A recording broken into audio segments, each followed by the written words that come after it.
The platform was crowded that morning, as usual.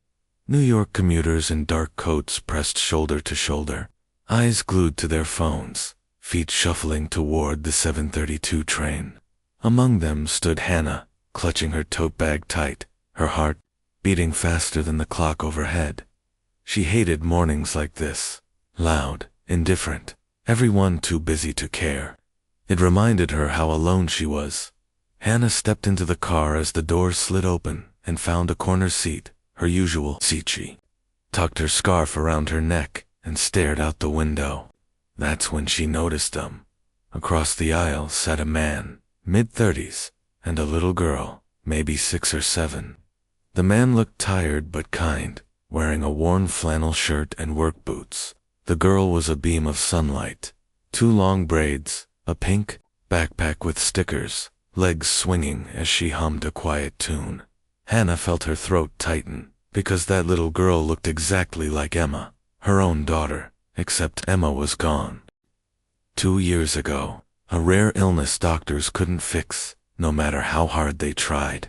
Hannah had sat by her hospital bed every night, holding her tiny hand, promising she'd never leave her side. But in the end, the machines stopped, and Emma slipped away before dawn. Since then, Hannah had done her best to function, to wake up, go to work, smile when people expected it. But she hadn't stepped foot inside a playground, or walked through the toy aisle, or boarded this train at this hour.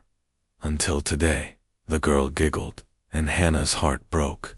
Tears blurred her vision, and before she could stop herself, she was sobbing quietly at first, then uncontrollably. People turned to stare. Someone muttered under their breath. Hannah tried to stifle it, but it was no use. That's when she felt a hand on hers. It was the man, the girl's father. He crouched beside her, his eyes gentle. "Hey," he said softly. "It's okay. Whatever it is, it's okay." Hannah shook her head, unable to speak. "Do you want to sit with us?" he asked. She hesitated, then nodded. He guided her across the aisle and sat her down beside the little girl, who smiled shyly and offered her a sticker from her backpack. Hannah took it, fingers trembling. For the rest of the ride, they didn't talk much. The girl swung her legs and hummed, and the man occasionally squeezed Hannah's hand. And though her tears kept falling, something about their quiet presence, their kindness without judgment felt like balm on an open wound. As the train neared Grand Central, the man finally spoke. "I don't know what you're going through," he said, "but you're not alone. People care, even strangers." Hannah swallowed hard and whispered, "She looked just like my daughter." He nodded, eyes full of understanding. The train screeched to a stop. Hannah stood, clutching her tote and wiping her cheeks. Before she stepped off, the little girl tugged at her sleeve. "Don't cry anymore," she said sweetly. "Mommy says the people we love are still with us, even if we can't see them."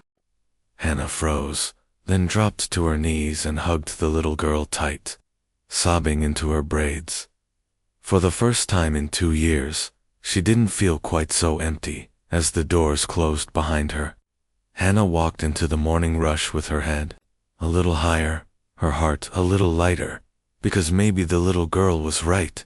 Maybe love doesn't vanish. Maybe kindness, even from strangers on a train, is how we carry each other through. And maybe, just maybe, she wasn't as alone as she thought. The end. Even in the darkest moments, kindness lights the way.